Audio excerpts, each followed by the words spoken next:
بسم الله الرحمن الرحيم.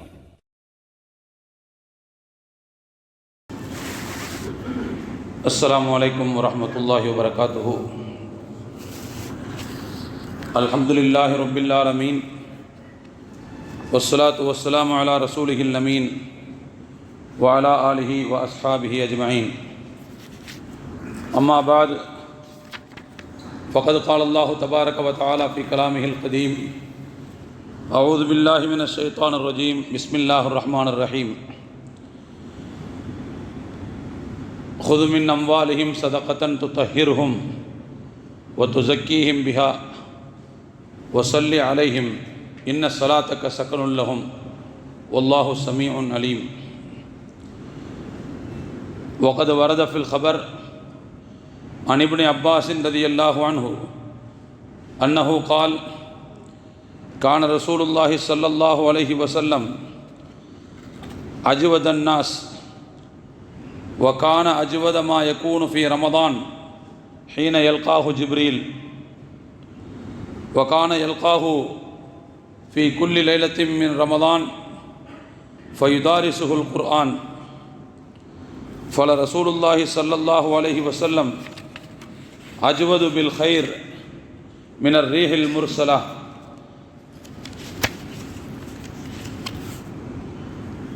எல்லா புகழும் ஏக இறைவனாகிய அல்லாஹ் ஒருவனுக்கே உரித்தாகட்டும். சலாத்தும் சலாமும் ஈருலகத் தூதர், உலகை திருத்திய உத்தமர், நமது உயிரினும் மேலான நபிகள் நாயகம் ஸல்லல்லாஹு அலைஹி வஸல்லம் அவர்கள் மீதும், அவர்களை பின்பற்றி வாழ்ந்த உத்தமர்களான சத்திய சஹாபாக்கள், தாபியீன்கள், தபவுத் தாபியீன்கள், நல்லோர்கள், மேன்மக்கள் அனைவர் மீதும் என்றென்றும் நிலவட்டுமாக. எல்லாம் வல்ல அல்லாஹுவின் மகத்தான அருளும் அவனுடைய வற்றா பெருங்கருணையும் நம் அனைவர் மீதும், நம்மை சார்ந்த அனைவர் மீதும் என்றென்றும் பொழியட்டுமாக. கண்ணியத்திற்குரிய அல்லாஹுவின் நல்லடியார்களே, ரமலான் மாதத்தினுடைய 2வது வாரம் பெருமானார் ஸல்லல்லாஹு அலைஹி வஸல்லம் அவர்கள் ரமலான் மாதத்தின் பல்வேறு வணக்க வழிபாடுகளை நமக்கு வழிகாட்டியிருக்கிறார்கள். அதில் பெருமானார் ஸல்லல்லாஹு அலைஹி வஸல்லம் அவர்கள் முக்கியமான சில வழிபாடுகளுக்கு அதிகமான முக்கியத்துவம் கொடுத்திருக்கிறார்கள் என்பதை அவர்களுடைய வரலாறுகளை படிக்கிற போது நம்மால் புரிந்து கொள்ள முடிகிறது. குறிப்பாக ரமலான் மாதத்தில் பெருமானார் ஸல்லல்லாஹு அலைஹி வஸல்லம் அவர்கள் குர்ஆன் ஓதுகிற அந்த நற்செயலுக்கு அதிக முக்கியத்துவம் கொடுத்திருக்கிறார்கள் என்று தெரிய வருகிறது. அதுபோல பெருமானார் ஸல்லல்லாஹு அலைஹி வஸல்லம் அவர்கள் இந்த ரமலான் மாதத்தில் அதிகமான முக்கியத்துவம் கொடுத்த அமல்களில் துஆ ஒன்று இருக்கிறது. அந்த வரிசையில் அதிகமாக நற்காரியங்களுக்கு செலவழித்தல் பெருமானார் ஸல்லல்லாஹு அலைஹி வஸல்லம் அவர்கள் ரமலான் மாதத்தில் மிக அதிகமாக ஆர்வமூட்டிய செயலாகவும், அதே சமயத்தில் அவர்களே மிகுந்த மகிழ்ச்சியோடு ஈடுபட்ட செயலாகவும் இந்த செயல் இருப்பதை நம்மால் புரிந்து கொள்ள முடிகிறது. பொதுவாக முஸ்லிம் சமூகத்திலே ரமலான் மாதத்தில் தங்களுடைய கடமையான ஜக்காத்தை நிறைவேற்றக்கூடிய ஒரு பழக்கம் தொன்று தொட்டு இருந்து வருகிறது. அதற்கு பல்வேறு காரணங்களை சொல்லலாம். ஆண்டுதோறும் செல்வத்தில் கடமையாகக்கூடிய அந்த தர்மத்தை தான் நாம் ஜக்காத் என்று சொல்கிறோம். ஆண்டுதோறும் என்று சொன்னால் நாம் நம்முடைய பகுதியில் நாட்கணக்குக்கு வேறொரு காலண்டர் முறையை பயன்படுத்தி கொண்டிருக்கிறோம். சூரிய அடிப்படையிலான அந்த காலண்டர்களை பயன்படுத்தி கொண்டிருக்கிறோம். ஆனால் இஸ்லாமிய கடமைகள் எல்லாம் ஆண்டுதோறும் என்று சொன்னால் ஹிஜ்ரி நாட்களின் அடிப்படையிலான அந்த ஆண்டைத்தான் எடுத்துக்கொள்ளும். ஏற்கனவே நமக்கு தெரியும், ஹிஜ்ரி ஆண்டுக்கும் ஆங்கில ஆண்டுக்கும் இடையிலே கிட்டத்தட்ட 11 நாட்கள் வித்தியாசப்படும். கிட்டத்தட்ட 33 ஆண்டுகளுக்கு ஒரு முறை ஒரு ஆண்டு இஸ்லாமிய ஆண்டு கூடும், ஆங்கில ஆண்டு என்பது கம்மியாகும். அப்போ இந்த மாதிரி ஒரு வித்தியாசம் இருக்கிற காரணத்தினால்தான் நாம் இஸ்லாமிய நாட்காட்டி அடிப்படையிலான ஹிஜ்ரி காலண்டர் முறைப்படி நம்முடைய இஸ்லாமிய கடமைகளை நிறைவேற்ற வேண்டும் என்கின்ற அடிப்படையில் நம்முடைய முன்னோர்கள் இயல்பாகவே ஜகாத் கடமையை ரமலான் மாதத்தில் நிறைவேற்றுகிற ஒரு பழக்கத்தை நம்மிடத்தில் ஏற்படுத்தி இருக்கிறார்கள். ஆனால் ஜகாத்து ரமலானில் தான் கொடுக்கணுமா அப்படிலாம் கிடையாது. நான் அந்த செய்தியை உங்களுக்கு நினைவுபடுத்த ஆசைப்படுகிறேன். ரமலானில் தான் கொடுக்கணுமான்னா இல்லை, ரமலானில் கொடுக்கறதுக்கான சில அனுகூலங்கள் இருக்கின்றன. என்ன அனுகூலம்? ஒன்று, ஹிஜ்ரி ஆண்டு அடிப்படையில் நாம் அதை நிறைவேற்ற முடியும் இல்லையா? ஒன்று. ரெண்டாவது, ஒன்றுக்கு பல மடங்கு நன்மைகள் கிடைக்கக்கூடிய ஒரு காலகட்டத்தில் நாம் இந்த கடமையை நிறைவேற்றும் போது இன்னும் கூடுதல் நன்மை கிடைக்கும். இந்த மாதிரியான சில அனுகூலங்களுக்காக வேண்டி நாம் ரமலான் மாதத்தில் நம்முடைய ஜகாத்தை செலுத்தி பழக்கப்பட்டிருக்கிறோம். அருமையான தோழர்களே, இஸ்லாத்தினுடைய வழிபாட்டு முறைகள் வெவ்வேறானவை. ஒரே வகையிலான வழிபாட்டை மட்டும் இஸ்லாம் சொல்லவில்லை. அல்லாஹு தஆலா நமக்கு உடலை கொடுத்தான், உயிரை கொடுத்தான், ஆற்றலை கொடுத்தான். எனவே அதை தந்த இறைவனுக்கு அந்த உடலாலேயே நாம் நன்றி செலுத்த வேண்டும் என்கின்ற அடிப்படையில் உடலியல் ரீதியான வழிபாடுகளை எல்லாம் நமக்கு கடமையாக்கி இருக்கிறான். தொழுகை, நோன்பு போன்று. அதே போல் அல்லாஹு தஆலா நமக்கு செல்வத்தை கொடுத்திருக்கிறான். உலகத்தில் செல்வம் இல்லாமல் வாழ முடியாது. செல்வம் என்பது திருக்குர்ஆனில் அல்லாஹு தஆலா சொல்லும்போது அதை வாழ்க்கையை நிலைநிறுத்தக்கூடியது என்று சொல்கிறான். வாழ்க்கையை நிலைநிறுத்தக்கூடிய ஒரு கருவி என்று செல்வத்தை அல்லாஹ் குறிப்பிடுகிறான். அப்போ அந்த கருவி இல்லை என்று சொன்னால் வாழ்க்கை நிலை நிற்காது, சாஞ்சு போயிடும், கூட சாஞ்சிடும். அப்போ எனவே அவ்வளவு முக்கியத்துவம் உள்ள அந்த செல்வத்தை அல்லாஹு தஆலா ஒரு மனிதனுக்கு கொடுத்திருக்கிறான் என்பதனால் அதற்கு நாம் நன்றி செலுத்த வேண்டும் என்பதற்காக பொருளாதார ரீதியிலான கடமைகளை அல்லாஹ் நமக்கு தந்திருக்கிறான். அந்த வகையில் தான் நாம் ஜகாத்தை செலுத்துகிறோம். தோழர்களே, இப்போது ஜகாத்தை தாண்டி பெருமானார் ஸல்லல்லாஹு அலைஹி வஸல்லம் அவர்கள் ரமலான் மாதத்தில் அதிகமாக கொடை கொடுக்கக்கூடியவர்களாக, அதிகமாக உதவி செய்பவர்களாக, அதிகமாக தான தர்மங்கள் வழங்குபவர்களாக இருந்திருக்கிறார்கள். நான் சொல்லக்கூடிய வார்த்தைகளை சற்று அடிக்கோடு போட்டு நீங்கள் புரிந்து கொள்ள வேண்டும். அதாவது வெறுமனே தர்மங்கள் மட்டுமல்ல, ரமலான் மாதம் என்பது தர்மங்கள் மட்டுமல்ல, அன்பளிப்புகள் கொடுப்பதற்கான மாதம், கொடை கொடுப்பதற்கான மாதம், நன்கொடைகள் வழங்குவதற்கான மொத்தத்தில் அறக்காரியங்களுக்கு, நல்ல காரியங்களுக்கு அதிகமாக செலவழிக்கக்கூடிய ஒரு மாதம் என்று பெருமானார் ஸல்லல்லாஹு அலைஹி வஸல்லம் அவர்கள் அதை நமக்கு சொல்லியும் செய்தும் காட்டியிருக்கிறார்கள் என்பதை நாம் இங்கே புரிந்து கொள்ள கடமைப்பட்டிருக்கிறோம். அடிப்படையில் தோழர்களே, நான் ஒரே ஒரு செய்தியை மாத்திரம் முதலில் உங்களுக்கு நினைவுபடுத்திவிட்டு நான் அந்த செய்திக்குள்ளே செல்ல விரும்புகிறேன். ஜகாத் கடமை இருக்குது இல்லையா, அது நமக்கு ஆண்டுதோறும் கடமை என்று சொன்னேன். நான் ரமலானில் ஏன் கொடுக்குறோங்கிறதுக்கும் நான் உங்களுக்கு காரணம் சொன்னேன். ஆனால் குறிப்பிட்ட அளவு செல்வம் வைத்திருப்பவர்களுக்கு அந்த செல்வம் கையில் கிடைத்து ஒரு ஆண்டு நிறைவு பெற்றால், செலவழியாமல் நம்முடைய கையில் அது இருப்பில் இருந்தால், எப்பொழுது ஒரு ஆண்டு கழிகிறதோ அப்போது கடமையாகிவிடும். உதாரணத்திற்கு, நம்முடைய கையில் முஹர்ரம் மாதம் ஜகாத் கடமையாகக்கூடிய அளவுக்கு அந்த நிசாபுன்னு சொல்லக்கூடிய அந்த குறிப்பிட்ட அளவு வெள்ளியாக இருந்தால் கிட்டத்தட்ட ஒரு 600 கிராம், தங்கமாக இருந்தால் கிட்டத்தட்ட ஒரு 10 பவுன் சுமார், இந்த அளவுக்குள்ள காசு பணம் நம்முடைய கையில் முஹர்ரம் மாதம் கிடச்சின்னு வச்சுக்கங்க. அடுத்த முஹர்ரம் வரைக்கும் அந்த பணம் நம்மிடத்தில் செலவழியாமல் இருப்பிலேயே, சேமிப்பிலேயே இருந்தது என்று சொன்னால், எந்த நாளில் அந்த ஒரு வருடம் முடிகிறதோ அப்போதே கடமையாக ஆகிவிடும். புரிஞ்சுங்களா? சரி, அதற்கு பிறகு நாம் அதை ரமலான் வரை இழுத்து கொண்டு செல்லக்கூடாது. ஃபத்வா அதுதான். எப்பொழுது கடமையோ அப்பொழுது உடனடியாக கொடுக்க வேண்டும்.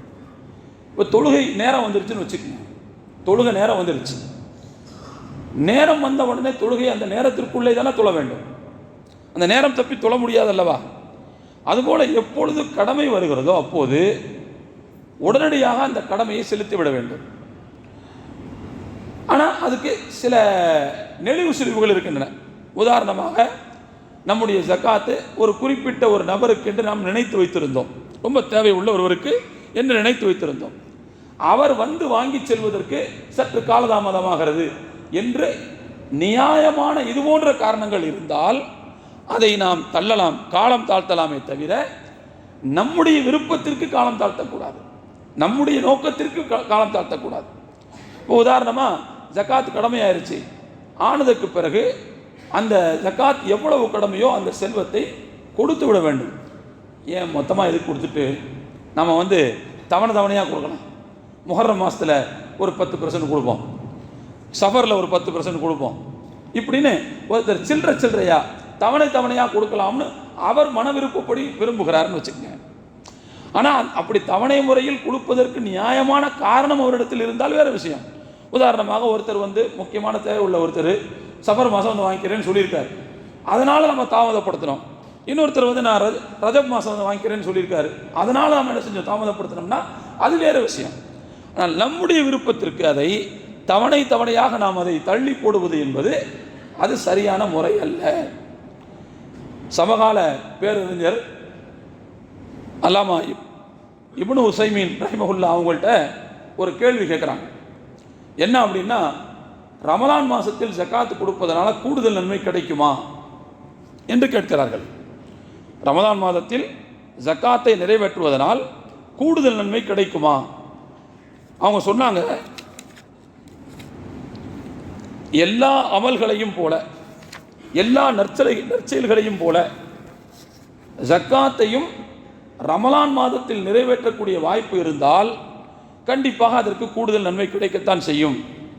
ஏனென்றால் காலத்தினுடைய சிறப்பு என்பது அந்த அமல் நிறைவேற்றப்படும் போது இருக்குமேயானால் அந்த காலத்தின் சிறப்பு என்கின்ற அந்த மகத்துவம் கிடைக்கத்தான் செய்யும் என்று சொல்லிவிட்டு அவங்க ஒரு வார்த்தையை சேர்த்து சொல்கிறாங்க. கூடுதல் நன்மை கிடைக்க வேண்டும் என்பதற்காக கடமையான அந்த ஜக்காத்தை காலம் தாழ்த்தி விடக்கூடாது.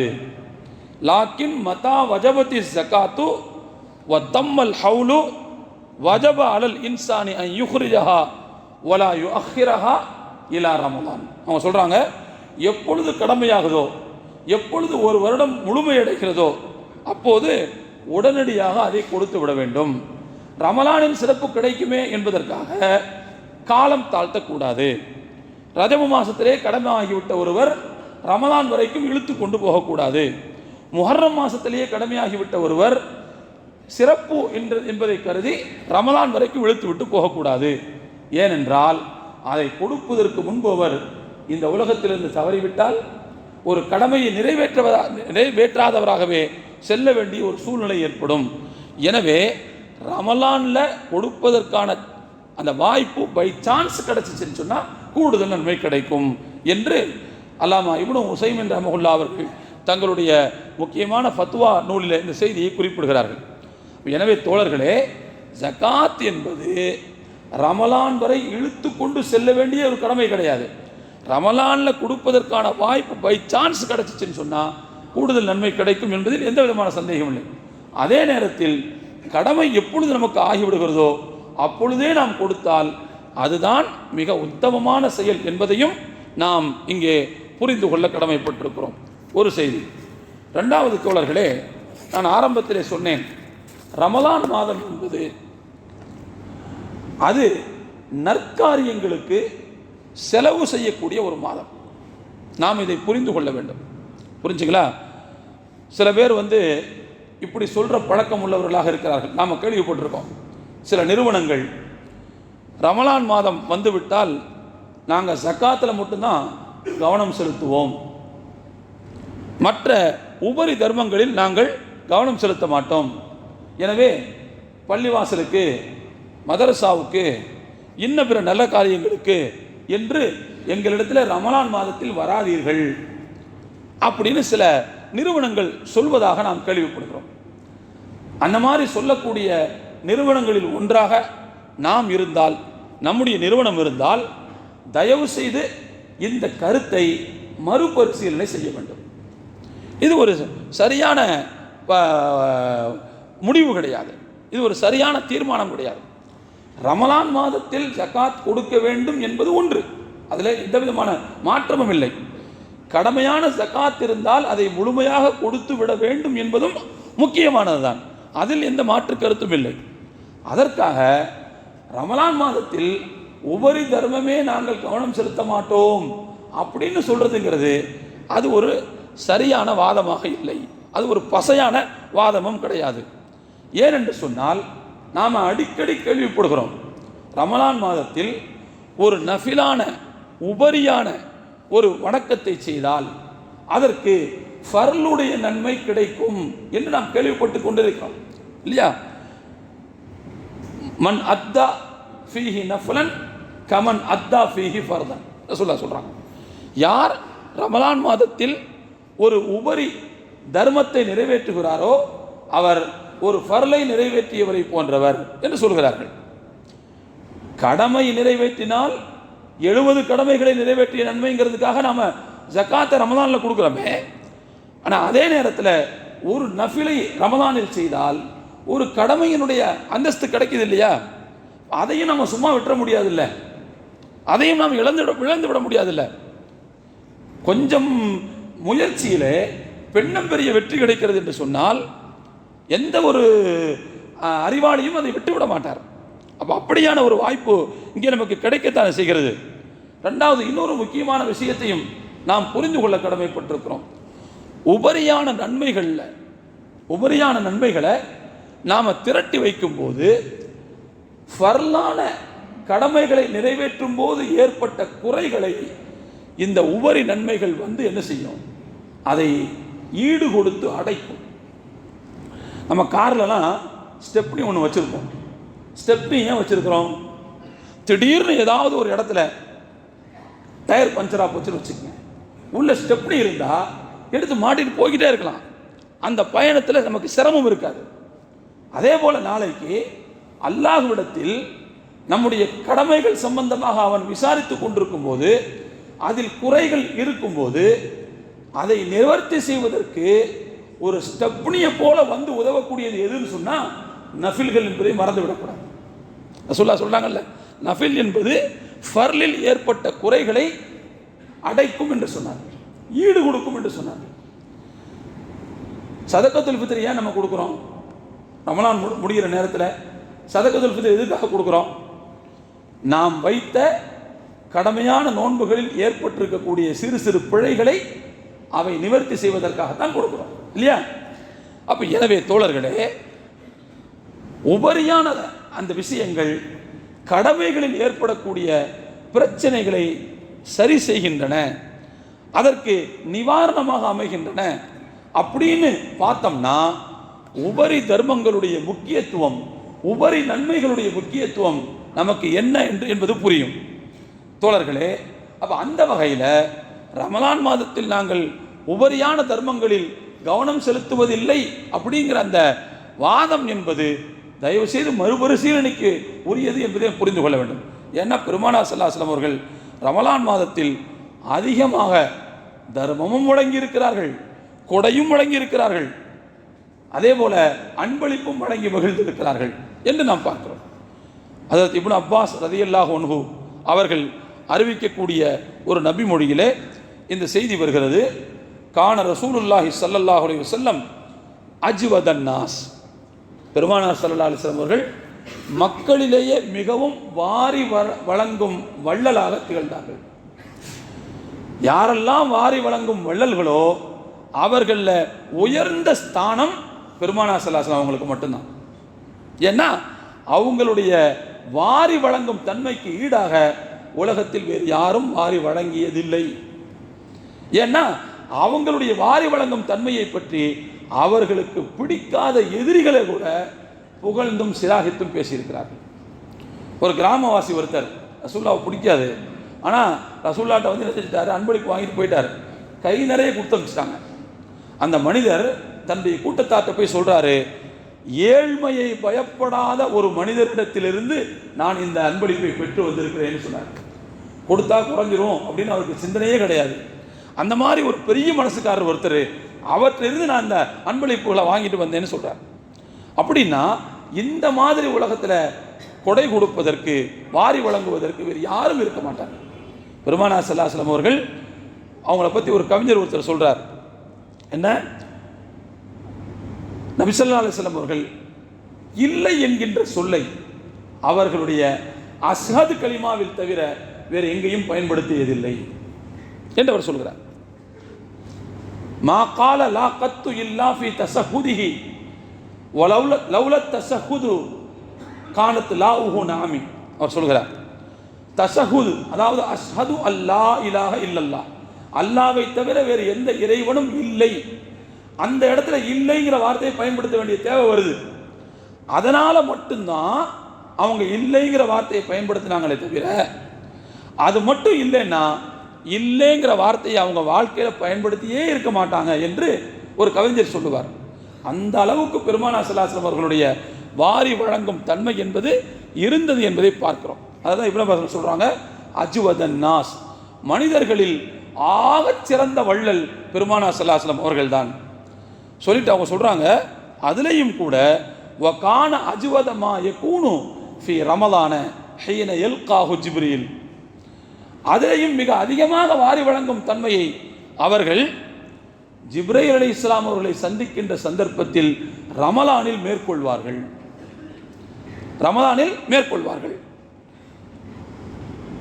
ரமலான் மாதத்தில் ஜிப்ரீல் அலைஹிஸ்ஸலாம் அவர்களை பெருமானார் ஸல்லல்லாஹு அலைஹி வஸல்லம் அவர்கள் தினந்தோறும் இரவில் சந்தித்து அவர்களிடத்தில் குர்ஆன் பாடத்தை சொல்லிக் கொள்வார்கள். இவங்க அவங்கள்ட்ட, அவங்க இவங்கள்ட்ட சொல்லிக்குவாங்க. ரெண்டு பேரும் குர்ஆனுடைய பாடத்தை சொல்லிக் கொள்வார்கள், குர்ஆனை பசுமைப்படுத்திக் கொள்வார்கள்.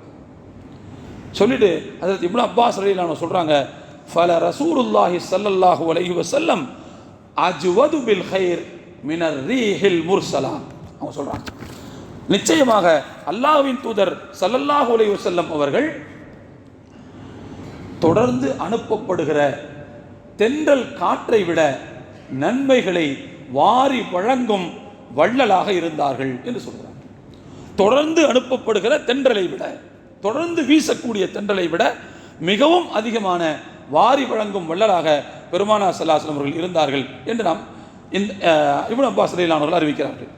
தோழர்களே, இந்த ஹதீஸுக்கு அல்லாமா இப்னு ஹஜர் ரஹ்மத்துல்லாஹி அலைஹி அவர்கள் விளக்கம் சொல்லும்போது சொல்றாங்க, ஏன் ரசூலுல்லாஹ் ரமலான் மாதத்தில் அதிகமாக கொடுக்கணும், ஏன் ரசூலுல்லாஹ் அதிகமாக ஏழைகளுக்கு உதவணும், ஏன் பெருமானார் ஸல்லல்லாஹு அலைஹி வஸல்லம் அவர்கள் குடும்பத்தாருக்கு ரமலான் மாதத்தில் அதிகமாக செலவு பண்ணணும், ஏன் பெருமானார் ஸல்லல்லாஹு அலைஹி வஸல்லம் அவர்கள் ரமலான் மாதத்தில் அதிகமாக அன்பளிப்பு வழங்கணும் அப்படின்னா, அதுக்கு அவங்க சொல்லக்கூடிய காரணம், ஒன்று ரமலான் மாதத்தின் மாண்பு, ரெண்டாவது மகத்தான வானவர் ஜிப்ரீல் அலைஹிஸ்ஸலாம் அவர்களுடைய வருகை, அதுவும் அவர் சும்மா வந்துட்டு போகல, குர்ஆனை பசுமைப்படுத்துவதற்காக வந்து விட்டு போகிறார். அப்போ அந்த நோக்கம், ஒன்று ரமலான் மாதம், ரெண்டாவது வந்த விருந்தாளியினுடைய உண்மையான மகத்தான நோக்கம். இந்த மூன்றும் கொண்டாடப்பட வேண்டிய விஷயங்கள், இந்த மூன்றும் மகிழத்தக்க விஷயங்கள், பெருமானார் ஸல்லல்லாஹு அலைஹி வஸல்லம் அவர்களுக்கு மிகவும் ஆனந்தத்தை தரக்கூடிய விஷயங்கள். எனவே தங்களுக்கு ஏற்பட்ட மகிழ்ச்சியை மற்ற மக்களோடு பகிர்ந்து கொள்வதற்காக பெருமானார் ஸல்லல்லாஹு அலைஹி வஸல்லம் அவர்கள் அதிகமாக ரமலான் மாதத்தில் வாரி வழங்கும் வள்ளலாக இருந்தார்கள் என்று சொல்கிறார்கள். அருமையான தோழர்களே, ரசூலுல்லாஹ்வுடைய வாரி வழங்கும் தன்மையை அவங்க ஒப்பீடு செய்யும் போது தொடர்ந்து அனுப்பப்படுகிற தென்றல் அப்படிங்கிற ஒரு வார்த்தையை சொல்கிறாங்க. ஏன்னா காற்றுகளில் சில காற்று இருக்குது, கொஞ்ச நேரம் வீசிட்டு சும்மா இருந்துடும், கொஞ்ச நேரம் வீசும் சும்மா விட்டுரும், அதுக்கு பிறகு அந்த காற்றுனால பெரிய பயன் கிடையாது. இன்னும் சில காற்றுகள் இருக்கின்றன, மலட்டு காற்று, காற்று வீசத்தான் செய்யுமே தவிர புழுக்கம் இருந்துக்கிட்டே இருக்கும். நாம் அனுபவிச்சிருப்போம். ஈரப்பதமே அந்த காற்றுல இருக்காது. ஈரப்பதம் இல்லாத அந்த காற்று மலட்டு காற்று. இப்படியும் சில காற்று உண்டு. ஆனால் பெருமானார் ஸல்லல்லாஹு அலைஹி வஸல்லம் அவர்கள் அப்படிப்பட்ட காற்று அல்ல, தொடர்ந்து அனுப்பப்படக்கூடிய, அதாவது வீசிக்கிட்டே இருக்கும், ஃபேன்ல இருந்து இப்படி காற்று வந்துக்கிட்டே இருக்கு, அதே மாதிரி இடைநில்லாமல் தொடர்ந்து வீசிக்கொண்டே இருக்கக்கூடிய தென்றலாக பெருமானார் ஸல்லல்லாஹு அலைஹி வஸல்லம் அவர்கள் தங்களுடைய கொடைகளை பொழிவார்கள். தங்களுடைய அன்பளிப்புகளை, தங்களுடைய உதவிகளை, தான தர்மங்களை பொழிந்து கொண்டே இருப்பார்கள். அப்படிங்கிற அந்த கருத்தை உணர்த்துவதற்காகத்தான் தொடர்ந்து அனுப்பப்படுகிற தென்றல் என்கின்ற அந்த கருத்தோடு பெருமானார் ஸல்லல்லாஹு அலைஹி வஸல்லம் அந்த தன்மையை இந்த ஹதீஸில் ஒப்பிட்டு சொல்லியிருக்கிறார்கள். ரமையான தோழர்களே, நாம் கூட நமக்கு ஏதாவது நல்ல காரியங்கள் நடந்தால் அதை மக்களோடு கொண்டாட வேண்டும் என்பதற்காக ட்ரீட் கொடுக்குற பழக்கம் இருக்குது இல்லையா? வலிமா விருந்து எந்த நோக்கத்துக்காக கொஞ்சம் யோசிச்சு பாருங்க. வலிமா எந்த நோக்கத்துக்காக கொடுக்குறோம்?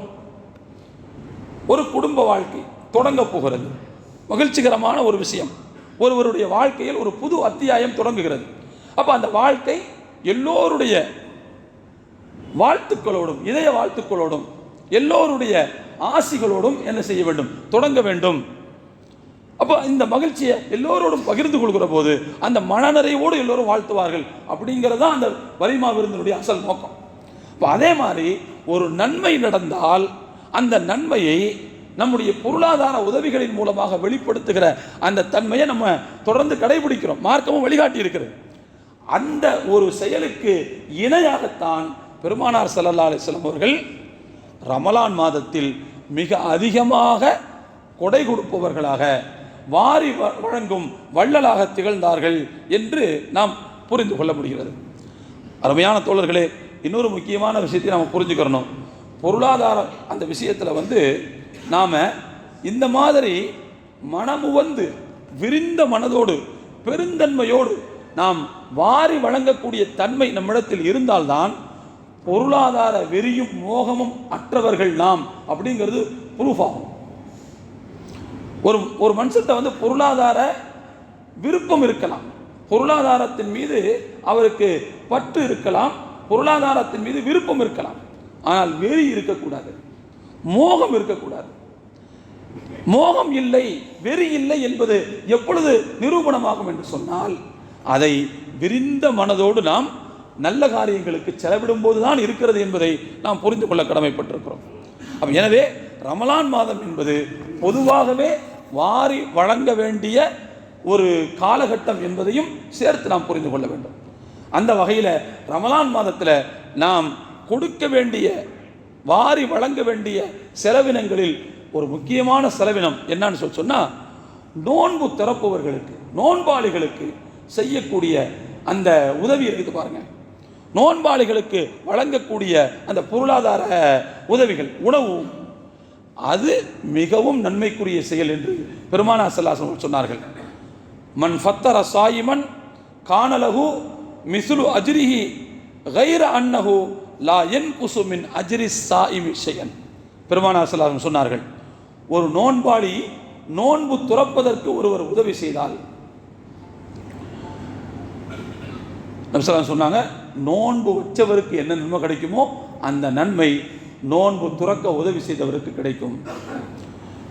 நோன்பு வைத்தவருடைய நன்மை நோன்பு துறப்பவருக்கு துறக்க உதவி செய்வதற்கு கிடைக்கும் என்பதனால் நோன்பாளியினுடைய நன்மை குறைந்துவிடும் என்று நீங்கள் கருதி விடாதீர்கள். அதையும் சொல்றாங்க. நோன்பு வச்சவருடைய நன்மை குறைஞ்சிரும், அதிலிருந்து கொஞ்சத்தை எடுத்து தான் இவருக்கு கொடுப்பான், அப்படி கிடையாது. அப்ப நோன்பு துறப்பதற்கு ஒருவர் உதவி செய்தால், ஒரு நோன்பாளிக்கு நோன்பு துறக்க ஒருவர் உதவி செய்தால் அந்த நோன்பாளியினுடைய நன்மையை இவர் பெறுகிறார். ஆனால் அந்த நோன்பாளியினுடைய நன்மை எதுவும் குறையாது என்று பெருமானார் ஸல்லல்லாஹு அலைஹி வஸல்லம் சொன்னார். இதனாலேயே சஹாபாக்கள் நோன்பு துறக்கும் போது தம்மோடு மற்ற ஆட்கள் இல்லாமல் நோன்பு துறக்க மாட்டார்கள்.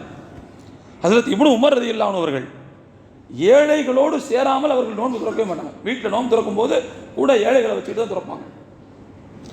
அவங்க வீட்டுக்காரங்க ஏதாவது அப்ஜெக்ஷன் பண்ணாங்கன்னா, எங்கள் சாப்பாடெலாம் இல்லைங்க, யாரையும் வச்சு உட்காந்து சாப்பிட்றதுலாம் இல்லைங்க அப்படின்னு ஏதாவது சொன்னால் அன்னைக்கு நைட்டு சாப்பிட மாட்டாங்க. பேரிச்சம்பழத்தையும் தண்ணியும் குடிச்சிட்டு அன்னைக்கு இஃப்தார் முடிஞ்சு போச்சு, சாப்பிட மாட்டாங்க. அப்போது கூட நோன்பாளிகளை வைத்து அவர்களோடு சேர்ந்து நோன்பு துறப்பது அப்படிங்கிற பழக்கத்திற்கு சஹாபாக்களும் தாபிகளும் அவ்வளவு முக்கியத்துவம் கொடுத்தார்கள். அதே போல் ஹம்மாத் பின் அபி சுலைமான் சொல்லக்கூடிய ஒரு மிகப்பெரிய அறிஞர், அவங்க தினம்தோறும் தங்களுடைய சொந்த செலவில் 50 நோன்பாளிகளுக்கு நோன்பு துறப்பதற்கு உதவி செய்வார்கள். பெருநாள் இரவு வந்தால் அவர்களுக்கு புத்தாடை வாங்கி கொடுப்பார்கள். அதோடு ஒவ்வொருவருக்கும் 100 திர்ஹங்கள் அன்பளிப்பும் வழங்குவார்கள்.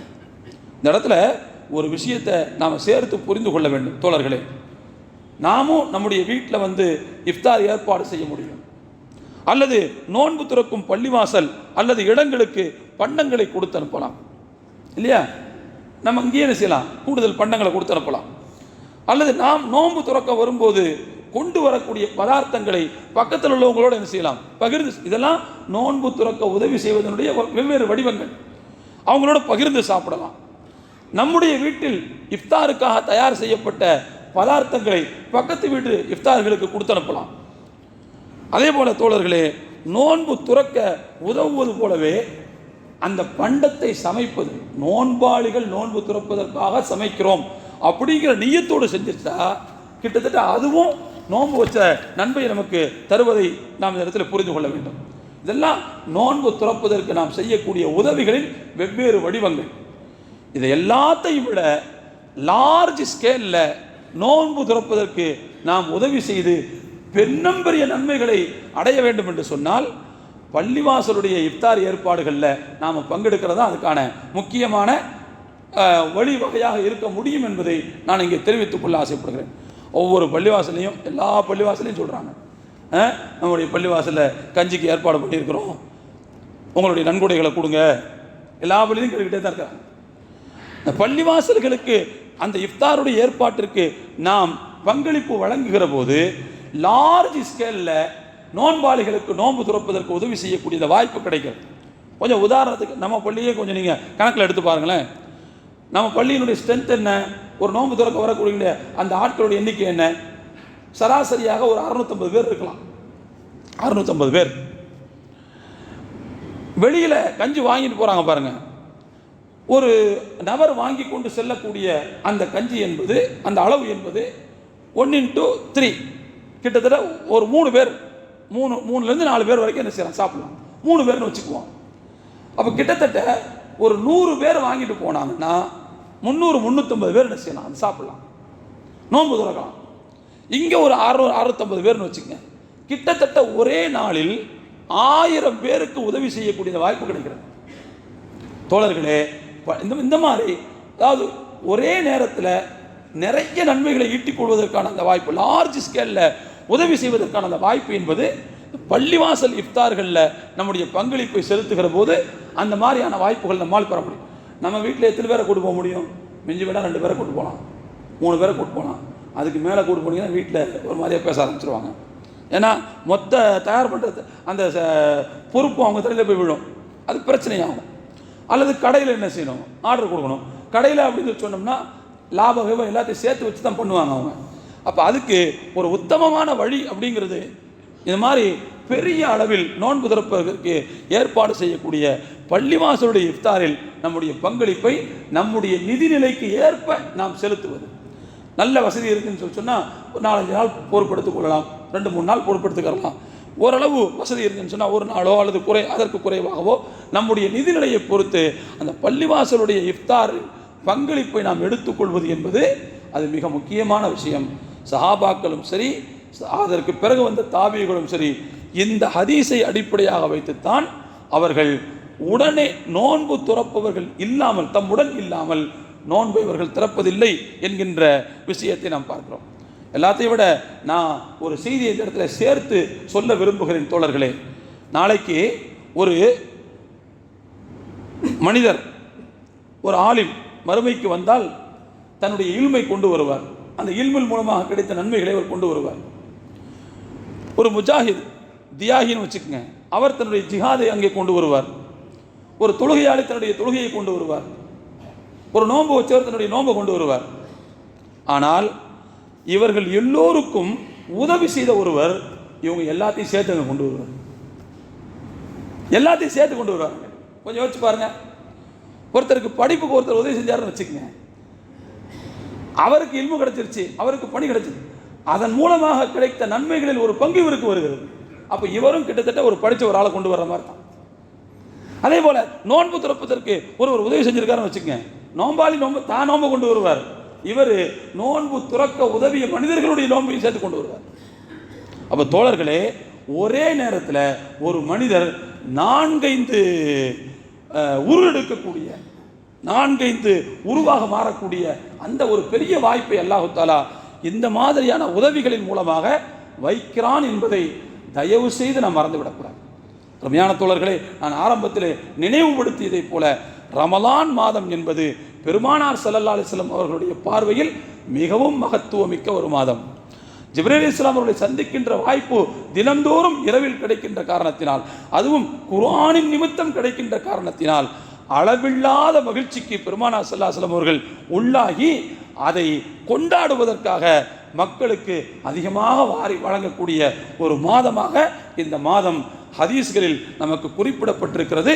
நாம் பெருமானார் ஸல்லல்லாஹு அலைஹி வஸல்லம் அவர்களை பின்பற்ற வேண்டியவர்கள் என்பது உண்மை என்று சொன்னால், நாமும் நம்முடைய வாழ்க்கையில் இந்த ஒரு நல்ல செயலை பின்பற்ற வேண்டும் என்பதை இந்த நேரத்தில் உங்களுக்கு நினைவுபடுத்திக் கொள்கிறேன். எல்லாம் வல்ல இறைவன் நம் அனைவருக்கும் பெருந்தன்மையை தந்தருள் புரிவானாக, விசாலமான மனத்தை தந்தருள் புரிவானாக, ஏழைகளை கண்டு இறங்கக்கூடிய கருணை காட்டக்கூடிய பரிவான இதயத்தை தந்தருள் புரிவானாக, நல்ல காரியங்களுக்கு கைவலிக்காமல் அள்ளி அள்ளி கொடுக்கக்கூடிய மக்களாக அல்லாஹ் நம் அனைவரையும் அங்கீகரிப்பானாக. எல்லாம் வல்ல இறைவன் நம்முடைய ரமலானின் எல்லா விதமான நன்மைகளையும் குறையில்லாமல் நிறைவாக ஏற்றுக்கொண்டருள் புரிவானாக என்று துஆ செய்தவனாக என்னுடைய உரையை நிறைவு செய்கிறேன். வாஹிரு தஅவானா அனில் ஹம்துலில்லாஹி ரப்பில் ஆலமீன். அஸ்ஸலாமு அலைக்கும் வரஹ்மத்துல்லாஹி வபரகாத்துஹு.